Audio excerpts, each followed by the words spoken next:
Hi, I'll be presenting on a patient here in the Pediatric Cardiac Intensive Care Unit. AM is a 4-day-old male with a VSD, coarctation of the aorta, and is now status post VSD closure and aortic arch reconstruction as of yesterday. This is a prenatal diagnosis. The infant was born at 38 weeks with a planned C-section. Over the last 24 hours, AM has had episodes of hypertension and left ventricle dysfunction requiring increase in sedation and milrinone, as well as total fluids have been increased to 2 times maintenance, which she responded well to. Her current weight is 3.1 kilograms, no immunizations at this time, and no known allergies or drug allergies.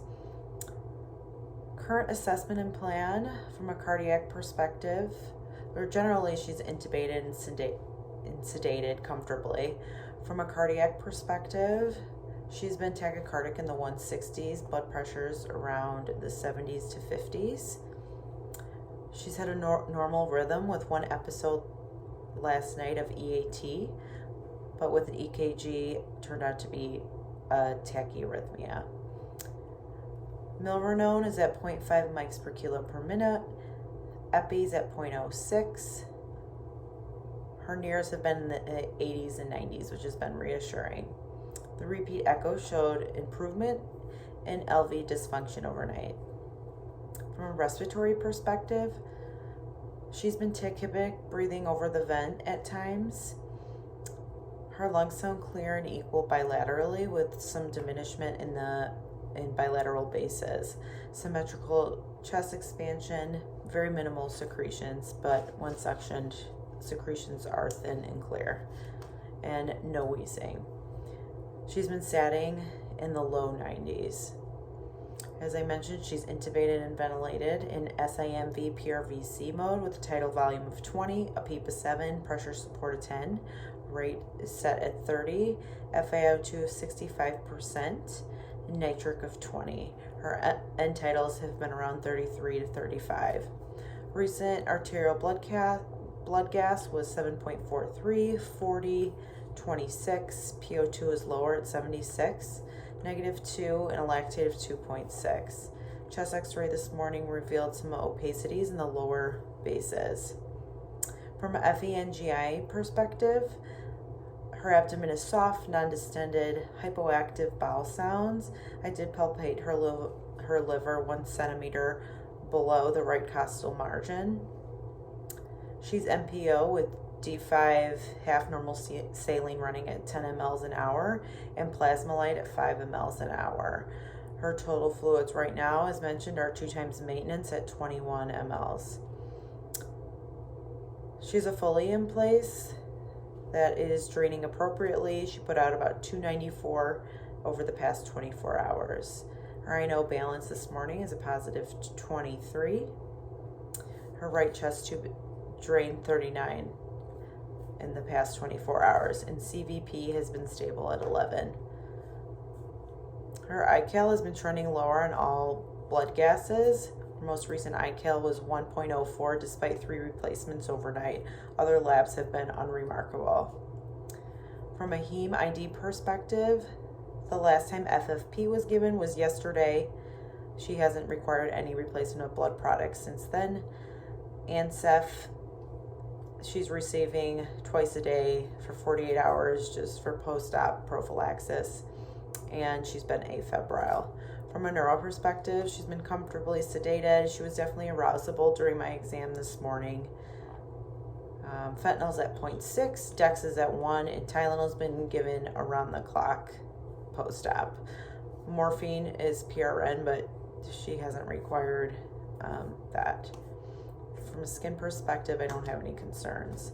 My impression is that AM is a 4-day-old with history I discussed above and is here in the PCICU 1-day post-op for routine post-op repair from her coarc reconstruction. Today, the goal will be for hemodynamic stability and working towards a diuresis plan and extubation in the coming days. Her problem list is health maintenance, VSD and coarctation of the aorta, which has now since been repaired, and some mild hypertension and LV dysfunction post-operatively, which is improving. For differentials, one would be hypovolemia in the setting of cardiac surgery since yesterday, which we are currently working on, which she has been fluid responsive to. So my plan by symptoms. For cardiac, we're going to decrease the epi to 0.04, see how she tolerates that while maintaining MAP pressures goal of 45 to 55. We're going to continue the milrinone at 0.5 mics per kilo per minute, and we'll do another repeat echo just to get a closer look at that LV function and make sure we're continuing to see improvement in that. And we're going to continue to monitor her cerebral and renal nears very closely, with a goal around the 80s to 90s. From a respiratory perspective, we're going to keep her intubated and sedated. We will increase her PEEP to 7, just given the opacities we're seeing in those lower lobes, and we'll leave the pressure support at 10. Also in the setting of her low PO2, hopefully that will improve. We're going to continue getting gases with lights every 4 hours and blood sugars as well. We'll also get a repeat chest x-ray tomorrow morning. From a FENGI perspective, we're going to decrease her total fluids to 12 mLs an hour to try to get back to her maintenance. And we're also going to DC the plasma light. We're going to discontinue the D5 she's currently on and substitute it for D10 fluids at 6 mLs an hour. We're also going to start a calcium continuous infusion at 20 mg per kilo per hour, and we'll continue to recheck her ICAL with gases. For heme, we're going to start line heparin per protocol for shunt prophylaxis. For ID, we're going to continue ANSEF through tomorrow for post-op prophylaxis and monitor for signs and symptoms of any infection. From a neuro perspective, we're going to keep her FENT and DEX where it's at right now at 0.6 and 1. We will consider waiting later in this afternoon, if she's a little too sleepy. But for right now, we're going to hold the course and keep things stable.